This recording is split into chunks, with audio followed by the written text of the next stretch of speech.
Hi everyone, welcome back to the monthly news channel on cybersecurity. Let's start. First, data breach at Japanese telecom giant NTT hits 18,000 companies. Japanese telecommunication services provider NTT Communications Corporation (NTT) is warning almost 18,000 corporate customers that their information was compromised during a cybersecurity incident. The data breach was discovered in early February 2025, but the exact date when the hackers gained initial access to NTT's systems hasn't been determined. NTT Communications Corporation discovered on February 5 that our facilities had been subjected to unauthorized access. On February 6, they confirmed that some information might have been leaked externally. Specifically, NTT says hackers breached its order information distribution system, which held details on 17,891 corporate customers, companies, but no data on personal customers, consumers. The types of data that may have been stolen by hackers includes customer name, registered contract name, customer representative's name, contract number, phone number, email address, physical address, and service usage information. NTT says contracts for corporate smartphones and mobile phones provided directly by NTT Docomo were not affected by this incident. Next, Tata Technologies battles a ransomware attack. Tata Technologies, a leading global engineering and digital services company, confirmed that it fell victim to a ransomware attack. The breach led to the temporary suspension of some of its IT services, which have since been restored. Tata Technologies has initiated a detailed investigation in collaboration with cybersecurity experts to determine the root cause of the breach. The company is committed to taking all necessary steps to mitigate potential risks and ensure the highest standards of security and data protection. Moving on, cyber attack at Raymond IT teams, authorities probe massive breach. Leading textile and apparel conglomerate Raymond Limited has confirmed a cyber attack on its IT infrastructure on February 19. The company swiftly isolated affected systems to safeguard core business operations, ensuring no disruption to customer-facing platforms or store networks. In a regulatory filing, Raymond's company secretary and compliance officer, Rakesh Darji, assured that its retail and physical store operations remain unaffected. Despite the security breach, Raymond reassured stakeholders that its critical manufacturing and retail systems are secure with no significant service disruptions reported.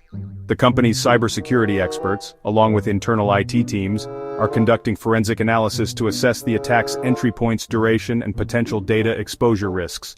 Additionally, India's cybersecurity agency CERT-In has been notified and an investigation is underway. Next, massive data breach hits NSW online registry, 9,000 plus files stolen. A major cybersecurity incident has struck the New South Wales court system as cybercrime detectives investigate a significant data breach affecting the Department of Communities and Justice. The breach targeted the NSW online registry website, a critical platform that houses sensitive information related to both civil and criminal cases across the state. The breach was discovered on Tuesday, March 25, 2025, prompting officers from the State Crime Command Cybercrime Squad to initiate an immediate investigation under Strikeforce Party. The investigation revealed that approximately 9,000 sensitive court files, including apprehended violence orders and affidavits, were accessed and downloaded by unauthorized parties. Next, hackers steal sensitive data from Pennsylvania County during a ransomware attack. Personal information from Union County, Pennsylvania, residence was stolen during a ransomware attack on government systems 10 days ago.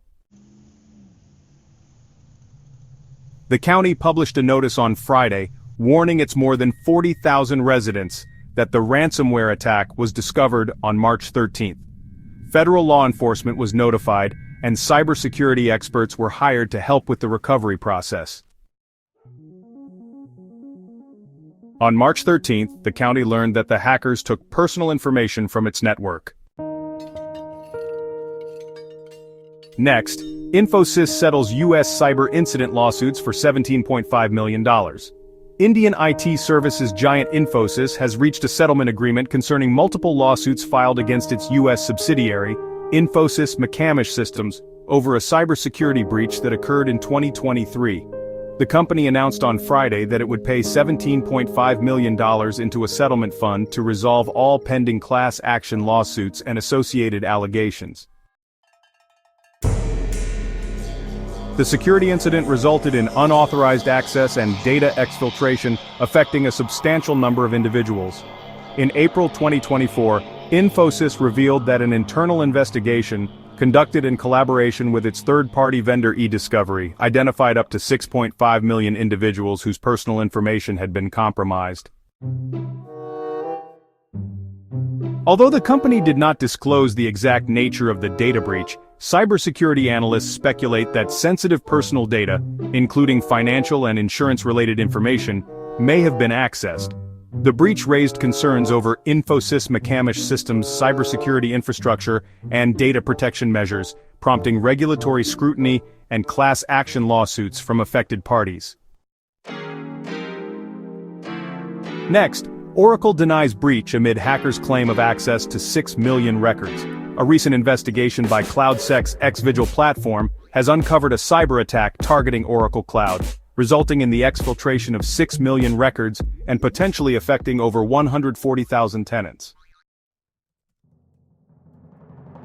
Reportedly, a threat actor identified as Rose 87168 perpetrated this attack that involved the theft of sensitive data, including JKS files, encrypted SSO passwords, key files, and Enterprise Manager JPS keys, which are now being sold on breach forums and other dark web forums. The attacker, active since January 2025, claims to have compromised a subdomain login.us2.oraclecloud.com, which has since been taken down. This subdomain was found to be hosting Oracle Fusion Middleware 11G, as evidenced by a Wayback Machine capture from February 17, 2025. They are demanding ransom payments from affected tenants for the removal of their data, and have even offered incentives for assistance in decrypting the stolen SSO and LDAP passwords. Next, 9 newspaper subscribers have data exposed online in breach. Thousands of the subscribers to 9 newspapers have had their personal data exposed online in a major cybersecurity breach. 16,000 subscribers to the Sydney Morning Herald, The Age, and the Financial Review had their names, postal addresses, and email addresses left exposed online. A spokesperson for 9 said payment details and passwords were not affected. 9 said it was first made aware of the hack to a third-party supplier that had access to subscribers' details by a security researcher. We have been made aware by a security researcher that certain personal information held by a third-party supplier was not protected to the level of 9's strict internal data protocols after an unauthorized change, a spokesperson said. This included a limited number of the Sydney Morning Herald, The Age, and the Australian Financial Review print subscriber records. The company said there was no breach of its internal technology infrastructure and that the data was no longer visible online.